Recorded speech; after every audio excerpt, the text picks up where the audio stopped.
President-elect Kyagulanyi Ssentamu Robert Bob Wine, omukulembeze wa National Platform ate era omukulembeze w'eggwanga, olunaku olwaleero alabudde DPC w'e Masaka abadde yateesezza n'omukulu Mathias Mpuuga Nsamba bakole effujjo era bakyankalanye okuziika kwa Honorable Muhammad Sseginnyo olunaku olw'enkya wano mu maka g'abazadde be e Kaddugala gye tuli mu mutwala okulaba nga mukwano gwaffe, mukwano gw'abangi ate aziikibwa mu kitiibwa ekimugwanidde. Baganda bange, mikwano gyange, His Excellency the elected President of Uganda Kyagulanyi Ssentamu Robert Bob Wine nsaba mbu DPC amugaana okugenda okuziika Sseggirinya mu kitiibwa ekimugwanidde. President ayisizaawo obubaka obumulabula nga obudde bukyali. Ne basajja mmwe ejjoogo lyaki? Lwaki temmanya we mukoma? Lwaki temuleka abantu ne bakola ekituufu kye balina okukola ne babaako kye bagattako ku ggwanga lyabwe? Gwe mu nsi ogasseemu ki oba okolera kusanyusa oyo atalina naye agenda kukutwala? Bannanga, abantu mujja baleetera okulowooza obulala. Abantu mubaleke bakole ekituufu kye balina okukola, batwale eggwanga lyabwe mu maaso. Twongera obajjukiza nti bino ebikola ebyeffutwa bye muli mugenda mu kukola ku bannansi, bye muli mu kukola nga bwe mwagala okukola. Twongera obajjukiza n'obategeeza nti byonna tayimu ejja tuuka mujja kubyejjusa. Ate era buno obulamu ffenna tujja buvaamu. Sseggirinya yasoose, enkya ggwe luli oli, so tweyise ng'abantu tulabe nga tubaako ekinjawulo kye twegattako tutereeze eggwanga tuve mu bino ebyensi, kuba ensi yo tugireka ne tugivaamu ne tugiviiramu ddala naye tumanye waliwo obulamu obulala bwe tulina okutambuza. Honorable Sseggirinya Muhammad, tusaba Omukama akuwe ekimuli eky'emirembe. Horrible news that Honorable Muhammad Sseggirinya is dying. He is brain dead, possibly already dead at this very moment. It should be very, very clear that it was the illegal, murderous NRM regime that killed Mohammed Sseggirinya. And how they did it, I saw it with my own eyes. When Sseggirinya came in August 2023 to Amsterdam for treatment, the first thing he did was telling me, Nico, I want to show you what they did to me. And then he opened up his crutch. He showed me his penis and his balls. And he told me they pinched needles into my balls. And what I saw was the most horrible thing that I saw in my life. There was hardly any skin left on his balls. And because of this pinching into his balls, they poisoned him with a disease called Kaposi sarcorum, also called KS. It's an immune-related disease. And the doctors told me that he was not going to live another 5 years. And that is exactly what happened. When he was in Amsterdam last year, it was clear that he had come under the influence of the NRM. But how can you complain about someone that been in prison for 2 years, tortured for 2 years? Wouldn't I possibly be compromised if I'm tortured for 2 years? I'm not sure if I would be equally strong as Mr. Update. So, Honorable Sseggirinya, equally like Sanye or Eric Wesekwa, they remain heroes of the struggle to me. And here you find the doctor, Ari Zand, a tall guy, doctor in the Amsterdam Medical Center who treated Sseggirinya. And I thank him for adding time to his life. Not only did he tell me what happened, fortunately I was able to arrange an interview with a leading Dutch newspaper, NRC, and he told them in detail how the regime had tortured him, how the regime operates, and how he knew that it was the regime that killed him. Honorable Singerinha, we thank you so much for the contribution that you made to the liberation of Uganda. Kati ne note jampadde njibazanyiro lwaleero mu ddakiika zigenda kubeera nga 2-3. Yes, comrades, how are you doing? I'm going to send you a video that I should have sent you before that explains a little bit about these photos. And so when Singerinha visited Amsterdam in August 2023, then I went to visit him because the President asked me to take care of his case and to make sure that he had a good welcome, and especially because we know there is some NRM influence on him, and we wanted to keep that NRM influence away as much as possible. We all remember that horrible conversation that he had with Mohammed and Sereko. So the first time I visited him, he was extremely cooperative, and he showed me how he was tortured. He immediately opened up his bedsheet and showed me his genitals, saying, "Look, Nico, how they tortured me." And he asked me, "Nico, please take a picture of this." And that is the photo that I just sent you. So what they did, they stuck needles in his balls, and that is how they infected him with this virus called KS.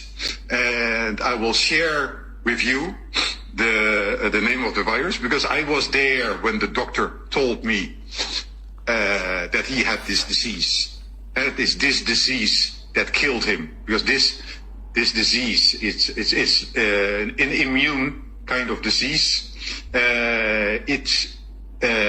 It makes it possible for cancer to come, and we have seen these pictures of his skin, and so this is what killed him.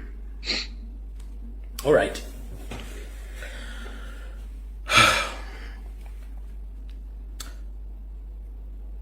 Museveni, Muhoozi ne ttiimu yammwe James Birungi, mwenna Christopher Damulira.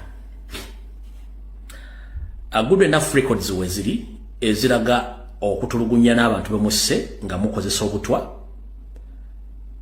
Ne family y'omugenzi buli kimwe kirina, abasawo bonna bakirina, temugenda kanga buli omu. Naye ebikolo bimukoze ku bannayuganda mugenda bisasulira. Honorable Sengirinya nga bw'agatta owummula mirembe, towummula kubanga abakusse bakimanyi bulungi. 1.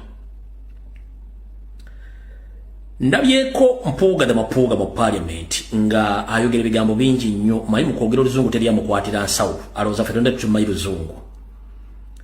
Naye nkambazeeyo Kemabega, Sengirinya baamukwata Mpuuga ye leader of opposition, era Sengirinya baamutta ye leader of opposition. Lupo Mupia yagenda e Nairobi ne banne n'agenda n'aba Sengirinya. President yagenda e Nairobi n'aba Sengirinya, eba comrade bonna bagenda n'aba Sengirinya. Njagala oletere ekifaananyi kimu nga Mpuuga ali ne Sengirinya mu ddwaliro. Anyway,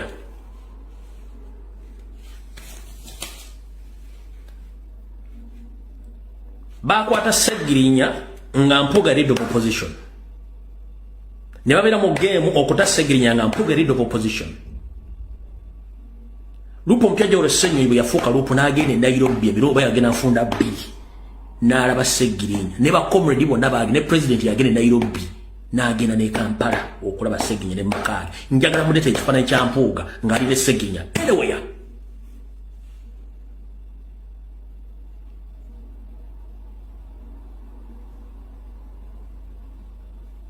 njagala nditira ekifaananyi ky'abatawaanya enkyukakyuka essaawa zino abeeyawudde ku Nuupu nga bali ne Sengirinya mu bulwadde bonna.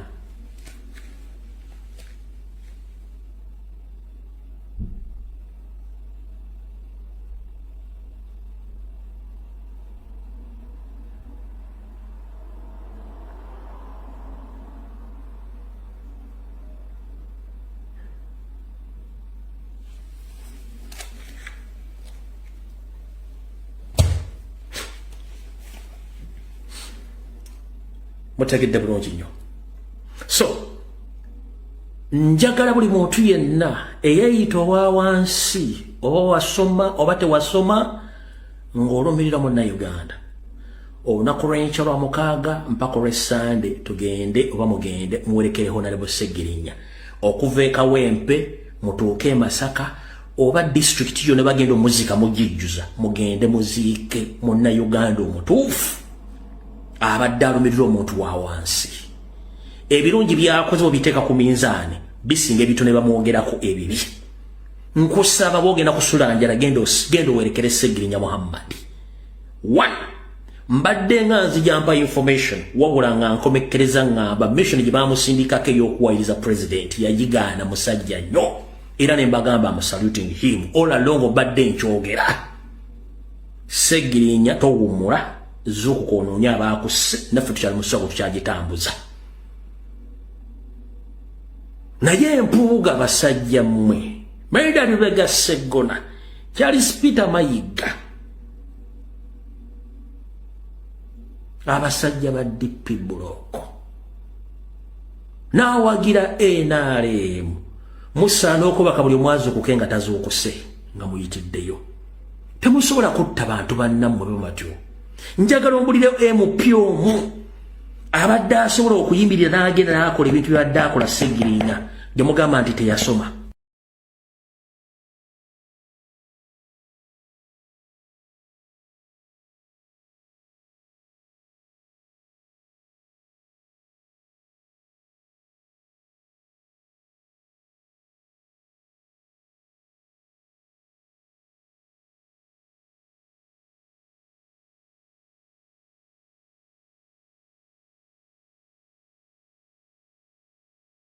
Abakirina temugenda kanga buli omu naye ebikola bimukoze ku bannayuganda mugenda bisasulira. Honorable Sseggirinya bwe gatowummula mirembe towummula kubanga abaakuse bakimanyi bulungi. 1 ndabyeko Mpuuga mu parliament nga ayogera ebigambo bingi nnyo mayi mu kwogera oluzungu teryamukwatira nsawo alowooza ffe tonda tumanyi luzungu naye nkambazeeyo kemabega. Sseggirinya bamukwata Mpuuga ye leader of opposition era Sseggirinya bamuta ye leader of opposition. Lupo Mupia yagenda e Nairobi ne banne n'agenda laba Sseggirinya. President yagenda e Nairobi n'alaba Sseggirinya ba comrade bonna bagenda laba Sseggirinya. Njagala olekere ekifaananyi kimu nga Mpuuga alina Sseggirinya mu ddwaliro. Anyway,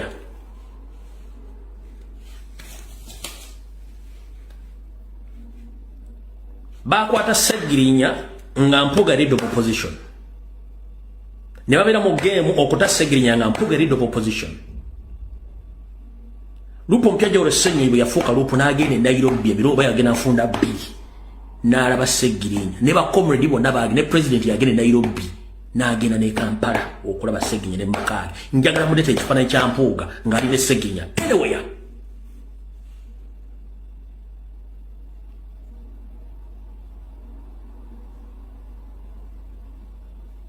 Njagala nditira ekifaananyi ky'abatawaanya enkyukakyuka essaawa zino abeeyawudde ku Nuupu nga balina ekibbali ne Sseggirinya mu bulwadde bonna.